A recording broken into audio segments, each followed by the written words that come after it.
Hola, ¿qué tal? Yo soy Beto García y bienvenidos a este primer episodio de podcast para el blog del INTITI.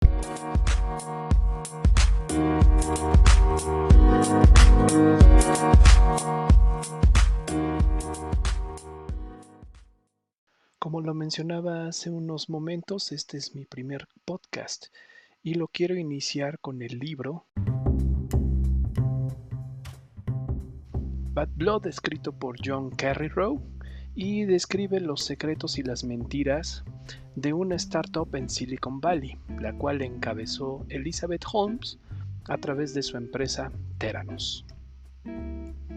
La historia detrás de uno de los más grandes fraudes corporativos desde el caso de Enron. Este es uno de los libros que debemos tener en nuestra biblioteca personal, con el objetivo primario de entender cómo es que se originó uno de los fraudes más sensibles y tecnológicos de la historia, desde el famosísimo caso de Enron. Si bien el caso de Enron tuvo que ver con el ámbito inmobiliario y los créditos hipotecarios, estos dos casos se asemejan por el monto de inversiones y la cantidad de dinero que se vio involucrada en temas fraudulentos, pero también con el objetivo secundario de cómo es que una startup puede crecer, generar confianza y conseguir inversión tanto local como internacional, para poder levantarse como una compañía que logró valorarse en millones de dólares sin antes incursionar dentro de la bolsa de valores. Vamos con el caso de negocio. Elizabeth Holmes se vislumbraba como una de las grandes emprendedoras de Estados Unidos, desarrollando y levantando una startup que traía una solución prometedora en el análisis sanguíneo para la medicina. El caso de negocio venía asociado con el desarrollo de un dispositivo autónomo capaz de realizar un análisis de sangre de forma rápida, convencional y principalmente con un mínimo de sangre provista por el paciente, a la vez que era traducido en un costo mucho más bajo en comparación con los análisis de sangre tradicionales, a lo que llamó un nanocontainer o nanocontenedor en español, que fue la muestra de sangre que los pacientes debían de proveer y llegaba a unos cuantos mililitros de sangre.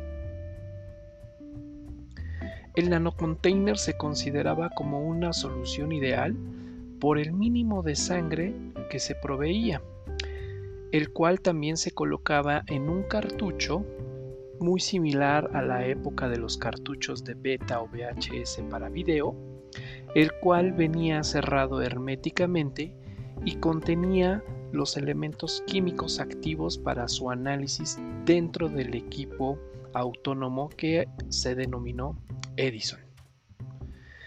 Por tanto, el segundo éxito de Theranos fue el equipo Edison. Fue nombrado así en representación a Thomas Alva Edison, que fue todo un emprendedor y también tuvo mérito en la invención de nuevos dispositivos y que actualmente pues los hemos utilizado de manera cotidiana. Este nombre le dieron al dispositivo autónomo que era capaz de recibir el cartucho que contenía los elementos químicos activos y la muestra de sangre dentro del nanocontainer, y de esta manera generaba con todos sus elementos mecánicos la emisión de un reporte del análisis. Este dispositivo en realidad, era el caso prometedor de Theranos. Sin embargo, reportes de todo el equipo de ingeniería mostraban que presentó todo el tiempo fallas mecánicas y fallas en el análisis exacto de los elementos activos. Esto conllevaba a la contaminación de las muestras o resultaba en un análisis inexacto. ¿Por qué la contaminación de las muestras? Porque generaba vibraciones y esto llevaba a que las muestras, al ser transportadas y al estar tomando los elementos activos de un lado a otro, la punta de análisis en ningún momento era limpiada y generaba una contaminación de todos los elementos.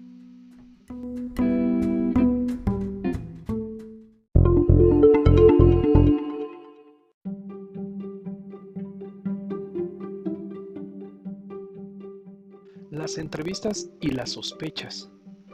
Con el éxito tan prometedor que se vislumbraba frente a Theranos, Elizabeth comenzó a participar en foros de entrevistas y convenciones, donde empezó a recibir sus primeros cuestionamientos en la exactitud de los análisis provistos por Edison. Si bien el costo era muchísimo más bajo en comparación a los costos con laboratorios tradicionales, la gente pronto comenzó a solicitar una segunda opinión por los resultados que se estaban obteniendo al contener métricas inexactas. De manera personal, Elizabeth Holmes tenía o empezaba a ser comparada con las características de personalidad junto a Steve Jobs. Steve Jobs, como saben, fue el fundador de la marca de Apple y en su segunda intervención en la marca provió del famosísimo iPod. La manera en cómo presentó Steve Jobs el iPod sacándolo desde el bolsillo de su pantalón fue la misma estrategia que utilizó Elizabeth al presentar el Nano Container, sacándolo de la bolsa también de su pantalón. También de manera personal, ella presentaba o utilizaba mayormente el color negro al momento de su vestimenta.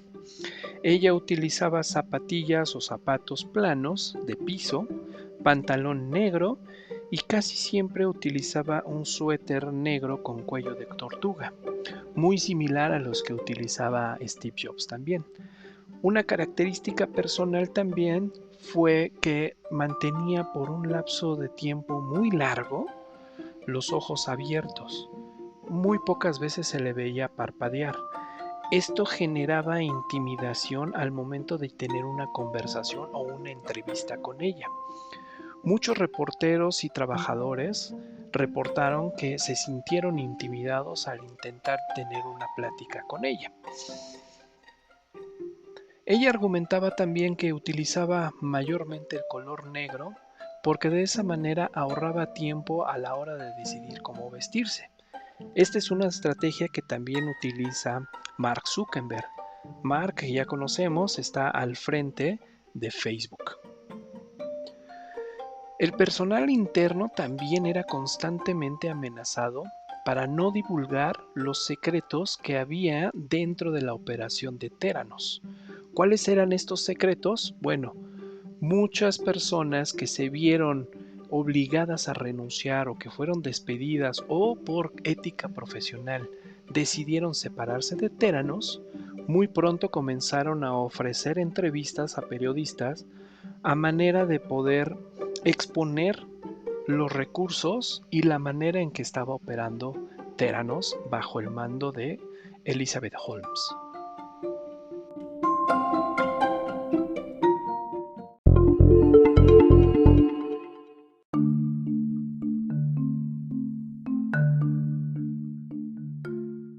Ámbito personal, lo impresionante para mí fue su capacidad de convencer a inversionistas para fondear su proyecto de negocio y lograr posicionar a su empresa Theranos a un valor de millones de dólares. Quizás esto sea algo que yo intentaré copiar o por lo menos acercarme en su nivel de estrategia, pero siempre y cuando sin llegar a perder la ética personal y profesional.